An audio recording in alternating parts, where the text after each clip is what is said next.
Is your MacBook stuck on the Apple logo or a never-ending progress bar? It can be frustrating, but don't worry. Most of the time, this isn't a fatal error. Today, we're going to walk through several ways to get your Mac back up and running. First, let's rule out the easy stuff. Disconnect all accessories like hard drives or hubs, as these can sometimes cause a stuck on progress bar.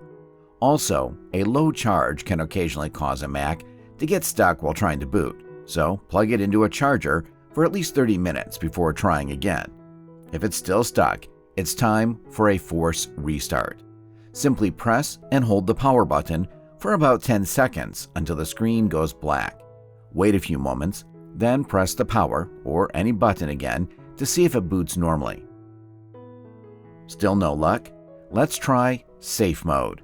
This only loads the essential parts of the system. Turn off your Mac Neo, and then press and hold down the power key till you end up in the startup menu. Move your cursor to the Macintosh HD option and hold down the Shift key. Select Continue in Safe Mode.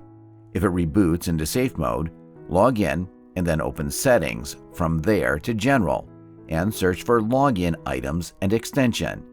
Then remove any harmful or unnecessary app from the login item. After that, from the Apple logo, hit Restart and see now if it can restart properly.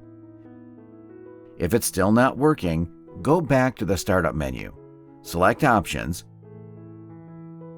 Click on your admin account. Put down your screen lock, then go to Disk Utility. Once in there, choose your main drive and run First Aid. This will scan for and repair any hidden errors on your hard drive. After that, click on Apple logo and hit Restart.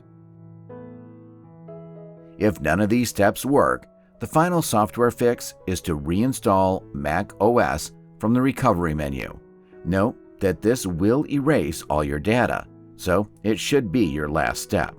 So you can do it yourself or take it to your trusted service center to do that. Thanks.